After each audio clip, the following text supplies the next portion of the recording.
యోహాను, యాకోబు, ఈ 12 మందిలో 3 శిష్యులు చాలా దగ్గరగా ఆయనను యేసు ప్రభువును డిసైపుల్షిప్ చేసినట్టు, అంటే ఫాలో అయినట్లుగా మనం చూస్తా ఉన్నాం. ఈ పేతురు, యాకోబు, యోహానులు 3 కూడా ఎంత దగ్గరగా యేసు ప్రభువును వెంబడించారంటే, వారు యేసు ప్రభువును గురించినటువంటి వాక్యాన్ని, పుస్తకాలు బైబిల్ గ్రంథంలో చేర్చబడ్డాయి. మిగతా ఏ శిష్యుడి యొక్క గ్రంథము రాయబడలేదు. మనం పేతురు గ్రంథాన్ని చూస్తాము, యాకోబు గ్రంథాన్ని చూస్తాము, యోహాను యొక్క ఈ పుస్తకాలు చూస్తాం. యోహాను యేసు ప్రభువును దైవ కుమారుడిగా చిత్రీకరించిన వాడుగా ఉన్నాడు సువార్తలలో. మిగతా పత్రికలలో యోహాను గురించి మనం చూస్తే, యేసు ప్రభు ప్రేమ స్వరూపి, ప్రేమ లేకుండా మనం ఈ లోకంలో ఏం చేయము అనేటువంటి దాంతో మొదలుపెట్టి ప్రేమను గురించి చాలా విస్తారంగా మాట్లాడుతూ ఉన్నాడు. ప్రేమ కలిగి జీవించాలి, ప్రేమ మనకు అవసరము, ప్రేమలో నిలిచి ఉండుడి. ఈ ప్రేమ మన మీద కుమ్మరించాడు దేవుడు తన ఆత్మ ద్వారా. అందరి యొక్క హృదయాలలో ఆయన తన ప్రేమను కుమ్మరించిన వాడుగా ఉన్నాడు. ఆయన తన ప్రేమను కుమ్మరించాడు కాబట్టి ప్రతి వారు కూడా మీరు దేవుడిని ప్రేమించినట్లుగా మీ సహోదరుని ప్రేమించాలి అనేటువంటి మాటలు రాస్తూ వచ్చాడు. అంతేకాకుండా చాలా ప్రాముఖ్యమైనటువంటి సంగతి, ఈ యొక్క యోహాను ఆఖరిగా రాసినటువంటి మాట ఏంటంటే, ప్రియుడాని ఆత్మ వర్ధిల్లుచున్న ప్రకారము నువ్వు అన్ని విషయాల్లో ఎలా ఉండాలి? వర్ధిల్లుచు సౌఖ్యంగా ఉండాలి.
శ్రీ పోతుగండి అలెక్కి గారు, జడ్పీటీసీ మెంబర్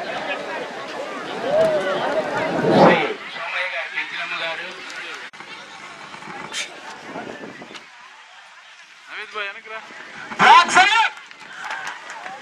చప్పరకొట్టండి.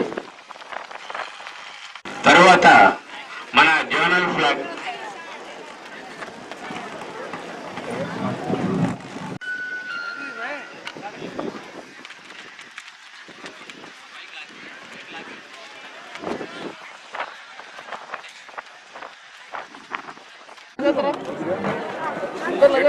ఇటు సార్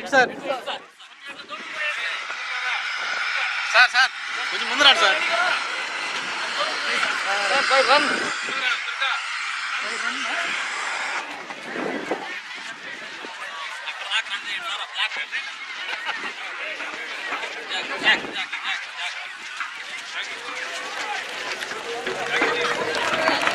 చిన్నగా సార్.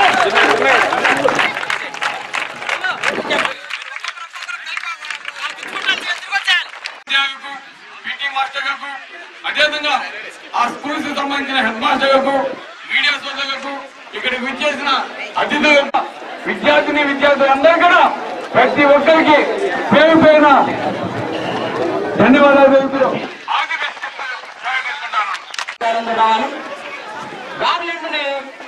విశ్వవిద్యాలయ సంస్థల వినయ్ కుమార్ రెడ్డి గారు పూలదండలు వేసి వీరిని అభినందిస్తారు.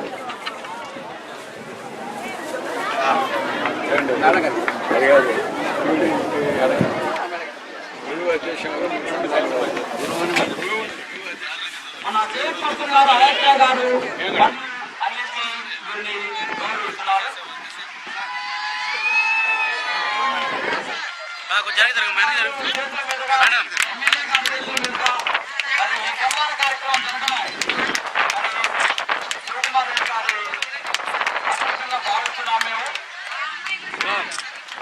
అందరూ దగ్గరకు రావాలండి. అందరూ ముందుకు రండి.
మెమోరియల్ ఆటల పోటీలకు ఇచ్చేసిన ప్రేక్షకులందరికీ నా నమస్కారం. ముందుగా వేదిక అలంకరించిన శ్రీ కావలి ఎమ్మెల్యే శ్రీ రామరెడ్డి ప్రతాప్ రెడ్డి గారికి, మన ఎంఆర్ఓ గారు శ్రీ వెంకటరమణారెడ్డి గారికి, జడ్పీ చైర్మన్ శ్రీ పెంచనమ్మ గారికి, కౌన్సిలర్లు మరియు అందరికీ నా ఉపాధ్యాయులకు అందరికీ నా కృతజ్ఞతలండి. ముందు good morning students, good morning to all. Good morning చెప్పండి. ఆటల పోటీలు అనేది పిల్లల్లో ఒక చైతన్యం కలిగిస్తుంది. ప్రతి ఒక్కరూ ఒక చిన్న విషయం చెప్తున్నాను పిల్లలందరికీ, గెలుపు ఓటమి అనేది ప్రతి ఒక్క విషయంలో అయినా ఇట్స్ క్వైట్ కామన్. అది స్పాంటేనియస్ గా ఆడండి. అందరూ friendship, friend in need is friend in need అట్లా ఉండాలి మీరందరూ. థ్యాంక్ యూ అండి, thank you for giving this opportunity. పరలోక రాజ్యంలో ఉన్నాయి.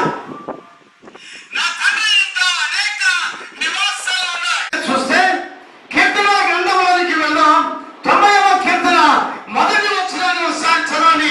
కీర్తన గ్రంథంలో 90వ కీర్తన మొదటి 2 వచనాలు మనం చదివితే దేవుని వాక్యం స్పష్టంగా అన్ని విషయాలు మనకు తెలియజేస్తుంది. చదవండి ఒకసారి. ప్రభువా, తరతరముల నుండి మాకు నివాస స్థలము నీవే. పర్వతముల పుట్టుక మునుపు, భూమిని లోకమును నీవు కలుగజేయక మునుపు, యుగ యుగములు నీవే దేవుడు. చూసారా? ప్రభువా, తరతరాల నుండి మాకు నివాస స్థలము నీవే. మన నివాస స్థలం మన ప్రభు అయినటువంటి యేసుక్రీస్తు వారు. ఆయన యందు ఎవరైతే నివాసం చేస్తారో, యేసుక్రీస్తులో ఎవరు జీవిస్తారో వారు ఆశీర్వదించబడతారు. అందుకంటాడు, ద్రాక్షవల్లిని నేను, తీగల మీరు ఎవరు నా యందు నిలిచి ఉండునో, నేను ఎవరి యందు నిలిచి ఉంటానో వాడు బహుగా ఫలించు. ఆశీర్వాదాలు ఎక్కడున్నాయి? ప్రభువైన యేసుక్రీస్తులో ఉన్నాయి. వాటిని మనం పొందాలి. వాటిని మనం పొందుకొని ఆశీర్వదించబడాలి అంటే మనం యేసుక్రీస్తులో జీవించాలి. యేసుక్రీస్తునందున్న వారికి ఏ శిక్ష విధి లేదు అని దేవుని వాక్యం చెబుతుంది. మనం దేవుని యొక్క రాజ్యంలోనికి తరతరాలు నివాసం కలిగినటువంటి స్థలం మనకి పరలోక రావచ్చు. అందుకే అంటున్నాడు, ఈ భూమి మీకు శాశ్వతమైన నివాస స్థలము కావాలి. పరలోక రాజ్యం శాశ్వతమైన నివాస స్థలాన్ని నేను మీ కొరకు ఏర్పాటు చేశాను. అందుకే నరులారా తిరిగి రండి అని ప్రభువైనటువంటి దేవుడు మనం పిలుస్తున్నాడు. నా ప్రియమైన దేవుని బిడ్డలారా, యేసుక్రీస్తులో జీవించడానికి, యేసుక్రీస్తులో ఉండి ఆశీర్వదించబడడానికి అనేక సంవత్సరాల నుంచి ఆశపడుతున్న మన జీవితాలు ఆశీర్వాదకరంగా మార్చబడాలి అంటే ప్రభువైన యేసుక్రీస్తులో మన జీవితాలు కొనసాగించబడాలి. జూన్ 94వ ఈ కాలేజీ పెట్టారు. మరియు మీకు ఈరోజు ఇంత మంచి సౌఖ్యంగా ఆడుకునేదానికి గ్రౌండ్ ఇచ్చి మిమ్మల్ని అందరూ కూడా ఈ ఆట పోటీలో ఉత్సాహంగా పాల్గొనేదానికి అవకాశం కల్పించిన వినయ్ కుమార్ రెడ్డి గారికి, అదేవిధంగా కావలి గోవెల మండలం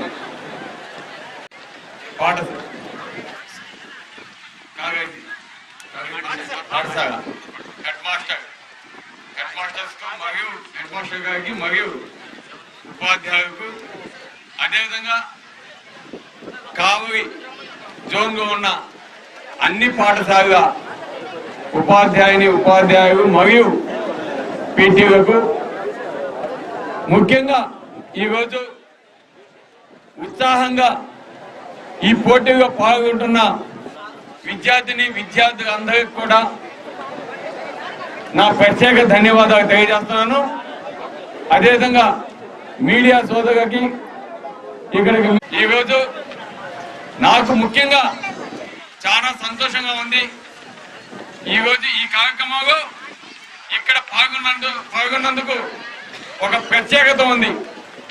ఎందుకంటే నేను 1981లో ఈ కాలేజీలోనే చదివి ఇక్కడే మీలాగా కాంపిటీషన్స్ లో పాల్గొని ఛాంపియన్షిప్ ఇక్కడే అందుకున్నాను.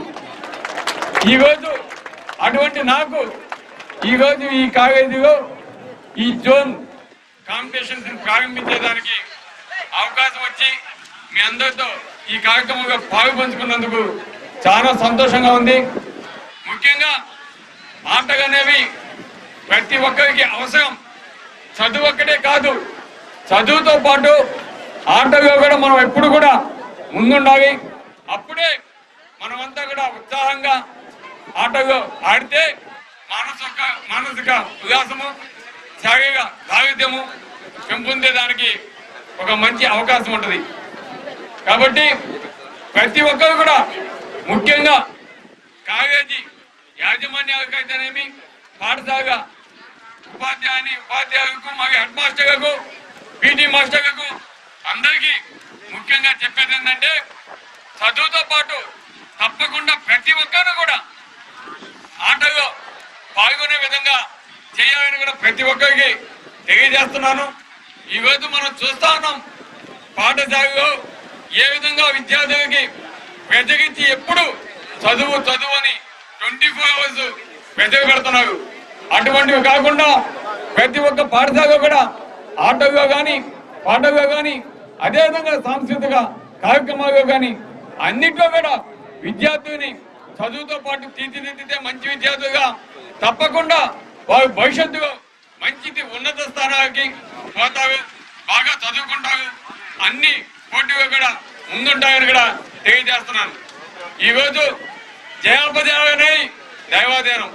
కాకపోతే ఈరోజు మీరు పోటీగా పాల్గొన్నప్పుడు అవే ఓడిపోయామే అని బాధపడద్దు. ఒక ఓటమి నెక్స్ట్ గెలుపుకి నాందిగా భావించి నెక్స్ట్ జరిగే ఇటుగా మేము ప్రైజ్ కొట్టాలని ఉత్సాహంగా పాల్గొన్నామని మీ అందరికీ కూడా తెలియజేస్తున్నాను. ఈరోజు ఇంతసేపు మీరంతా కూడా ఎండగా ఉంటే ఏ విధంగా ఉంటుందో నేను కూడా అనుభవిస్తున్నాను. కాబట్టి మీకంతా కూడా ఈరోజు ప్రతి ఒక్కరు ఆటోగా పాల్గొని మీ అందరికీ కూడా ప్రైజెస్ కావాలని, బహుమతులు కావాలని మనసాగా కోరుకుంటూ ఈరోజు స్థానిక కౌన్సిలర్ గారికి మరియు ఈ కార్యక్రమం చేసినటువంటి ఇతర కౌన్సిలర్లకు, పెద్దలకు, ఉపాధ్యాయులందరికీ నా నమస్కారాలు. అదేవిధంగా ఈనాటి క్రీడల్లో పాల్గొనడం చేసినటువంటి విద్యార్థులందరికీ, అదేవిధంగా చూడడానికి వచ్చేటువంటి ఇతరులందరికీ మా యొక్క అభినందన తెలియజేస్తున్నాం.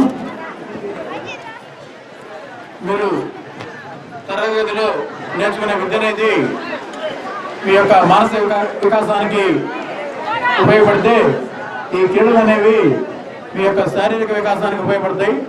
ఈ క్రీడల వల్ల విద్యార్థుల్లో ఆత్మస్థైర్యం స్థాయి బాగా పెరుగుతుంది.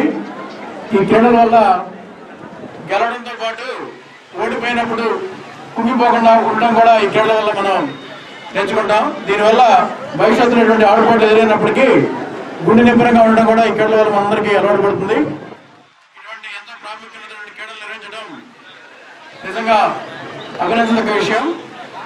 ఈ క్రీడలు విజయవంతంగా నిర్వహించబడాలని కోరుతూ ఈ మెమోరియల్ టోర్నమెంట్స్ అనేటటువంటిది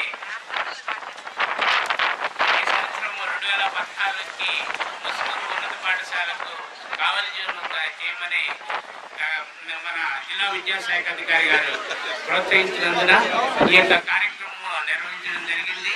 కాబట్టి ఈ యొక్క కార్యక్రమం నెక్స్ట్ తదుపరి కార్యక్రమం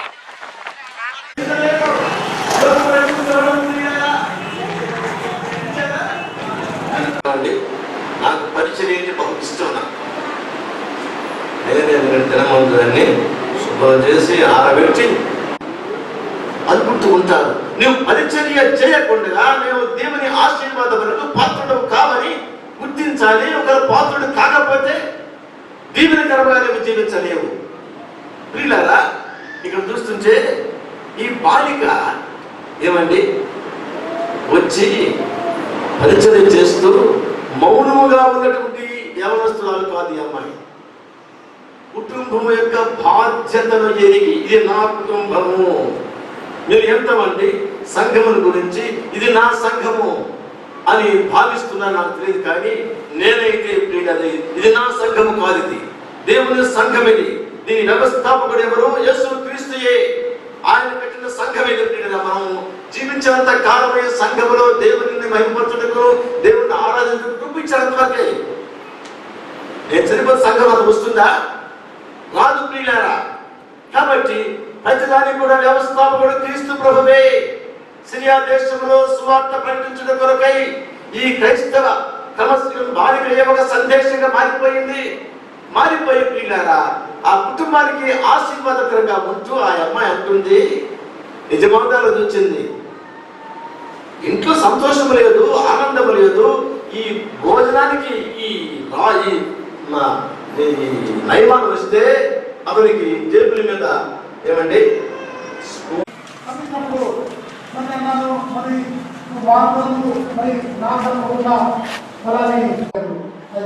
విద్య కూడా ఈ స్టూడెంట్ కూడా ఉద్యోగం కూడా మన వేదం అంటున్నాడు. దేవుడు నేను పంపిస్తున్నాడు.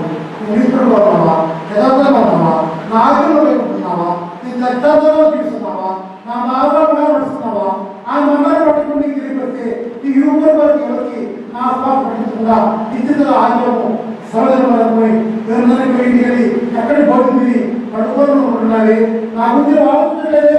నీవు మరి అదే మంది నీ స్నేహితులు నీ వీరు అనేక మంది నరకం కొరకు వస్తపడుతున్నారే, వారు మరుగుతున్నారే, వారిని తప్పించగా ఆధారపడుతున్న ఈ ప్రజలను తప్పించడానికి దేవుడు నడుస్తున్నాడు. ఇతరులకు స్వార్థించకుండా, ఇతరులకు రాజ్యం చేయకుండా, ఆయన మన్నాన్ని పడుతుకుండా, ఆ మందిరంలో తిరిగే ప్రతి గుడికి రాకుండా, ఆ మందిలో ఆయన సమస్యలు లేకుండా, అపోస్తులుగా సవాసు సమయాన్ని ఇచ్చుకుండా మరి నువ్వు దేవుడికి పొందాలి చెప్పాలని చెప్పి దేవుడు నేను ప్రశ్నిస్తున్నాడు. ఆ మందిరానికి దేవుడు మందిరంలో దేవుడు దిగుకుండా కొడుతూ ఆయన మందిరం ఇచ్చాడు. రోజు చేస్తున్నప్పుడు సంఘంతో అత్యధికంగా పాటిస్తున్నప్పుడు దేవుడు మరి పెద్దది బయటకు దేవుడు సంఘం పెట్టింది మనకు కొంతమంది వృత్తి కోరు కాదు, కొంతమంది వృత్తి కోరు కాదు సంఘం పెట్టింది, అందరికి ఉద్యోగ కోరిక పెట్టలేదు. దేవుడు పెట్టింది నీ యొక్క ఆత్మీయ కొరకు, నీ స్నేహితులు, నీ బంధువులు రక్షించబడ దేవుడు పెట్టాడు. ఆయన ఆశ్చర్యపడు అంత జ్ఞాని సృష్టికర్త పేరుకి ఆయన మందిరం ఏర్పడ్డాడు. ఈ మందిరంలో వచ్చి ఆయన దేవుడు రాకుండా ఇంకా గుడికి రాకుండా ఆయన పనిలో పాల్గొస్తున్నావా? నీ ఉదయం ఎలా సంతోషంగా ఉంది, ఎలా ఆనందంగా ఉంది, ఎంత సంపాదించినా కానీ అది రాదు, ఆనందం ఉండదు. ఎంత బాగున్నా కానీ నీకు మరి దేవుని యొక్క ప్రేమను ఉంచుకోలేదు. ఆ ప్రేమ లేకుండా ఆయన స్వార్థంగా పట్టించుకోవాలి. ఆ సోదరుడు ఆ కలిశాడు. ఆ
చేసుకుంటున్నప్పుడు ఈ నిరాశ సర్పం నిన్ను నన్ను పట్టుకున్నప్పుడు దాన్ని జాడించి వేయాలి అన్నప్పుడు ఆ నిరాశ ఏం చేస్తుందంటే అప్పుడు ఏం చేశాను ఇప్పుడు చేయడానికి, అప్పుడు ఏం చేశాను ఇప్పుడు చేయడానికి అంటూ మనల్ని ఇనాక్టివేట్ చేస్తుంది. ఆ యాక్టివేట్ అవ్వకుండా మనం మళ్ళా ఉత్తేజపరచబడి మళ్ళా ప్రయత్నం చేయకుండా ఆ నిరాశ అనే సర్పం నిన్ను నన్ను పట్టుకుంటుంది. ప్రభు చెప్తున్నాడు, I have a good plan for you. నేను నీ ఎడల ఒక మంచి ఉద్దేశాన్ని కలిగి ఉన్నాను. ఒక విశ్వాసులుగా ఆయన సన్నిధికి వచ్చి ఆయన నమ్ముకున్న వారు విజయం సాధిస్తే ఆయన మహిమ ఎవరికండి? ఆయనకే కదా. ఆయనకు మహిమ కలిగే ఏ కార్యాన్ని కూడా ఆయన ఎప్పటికీ ఆపడు. ఒకవేళ అది ఆలస్యం అవుతూ నీవు నేను నిరాశలో ఉన్నామేమో, ఒకవేళ అది ఆలస్యం అవుతూ ఎప్పుడు జరుగుతుందా అని బాధలో నీవు నేను ఉన్నామేమో, కానీ అది నిన్ను నన్ను పట్టుకున్నప్పుడు ఈరోజు దాన్ని చాటించు. Yes, I have to take my challenge. నా ప్రభు నాకు విజయాన్ని ఇస్తానన్నాడు. ఎందుకు నేను అందరితో పాటు పోటీ పడలేకపోతున్నాను, అందరితో పాటు ఎందుకు చదవలేకపోతున్నాను, అందరితో పాటు నా జీవితాన్ని నా కుటుంబాన్ని ఎందుకు నేను బాగు కట్టుకోలేకపోతున్నాను, నేను ఎందుకు కృంగిపోతున్నాను, నా ప్రాణమా నీవేలా కృంగి ఉన్నావు, నాలో ఎందుకు నీవు తొందరపడుచు ఉన్నావు, నా ఆయన నిరీక్షణకర్త ఆయనే కదా అని నాలో నేను ఎందుకు చెప్పుకోలేకపోతున్నాను. ఎందుకు అంటే ఆయన సన్నిధిని అనుభవించలేకపోతున్నావేమో, ఆయన విజయం మందు నువ్వు నమ్మకం ఉంచుకోలేకపోతున్నావేమో, ఆయన ప్రణాళిక ఎందు నువ్వు అర్థం చేసుకోవడం లేదేమో. ఇంకా ఆయన శక్తి బహు గొప్పది. మత్తయి పరలోకమందును సర్వం మీద నాకు అధికారము ఇవ్వబడింది, నేను సర్వశక్తి కలిగిన వాడు. ఇంత గొప్ప దేవుడు నీ నా జీవితంలో ఉన్నప్పుడు, నిరాశ అనే సర్పం నిన్ను నన్ను పట్టుకున్నప్పుడు, ఈ పౌరులాగా నీవు నేను ఏం చేయగలగాలండి? దాన్ని ఎవరికి తెలియకపోయినా శ్రీమతి అలేఖ్య ఇక్కడ చదవకపోయినా మనకందరికీ చిరపరిచితురాలు యానా శెట్టి గారి కుమార్తె అలేఖ్య గారికి, మిగతా శాసనసభ్యులకి, ఎంఆర్ఓ గారికి అందరికీ వందనాలు. ఇది ఈ ఆటల పోటీల సమయాన్ని నేను ఎప్పుడు ఇది మాటల సమయం కాదు, ఆటల సమయాన్ని భావిస్తూ ఉంటాను. ఎంత తక్కువ మాట్లాడితే అంత ఉత్తమం అని చెప్పేసి నా ప్రగాఢ విశ్వాసం. ఎనివే, ఇక్కడికి ఆడదానికి వచ్చిన ఈ క్రీడాకారులందరికీ, చూడటానికి వచ్చిన పెద్దలందరికీ నా శుభాకాంక్షలు. మన రహతుల్లా గారు Krishnuru ZP school head master, అక్కడ వాళ్ళకి జరపని ఈ కార్యక్రమం జరపని చెప్పేసి వాళ్ళకి అప్పగించడం జరిగింది. ఆయన వచ్చి అక్కడ అవకాశం తక్కువగా ఉంది, మీరు ఏమైనా జరుపుతారా అని చెప్పి నన్ను అడిగితే, ఆటలంటే సహజంగానే ఇష్టం కనుక మరి మారు మాట్లాడకుండా సరే అని చెప్పడం జరిగింది. ఇది వాళ్ళకి నేను చేసిన అప్లికేషన్ కాదు, ఇది నా కోరిక నేను తీర్చుకున్నట్టు అవుతుంది.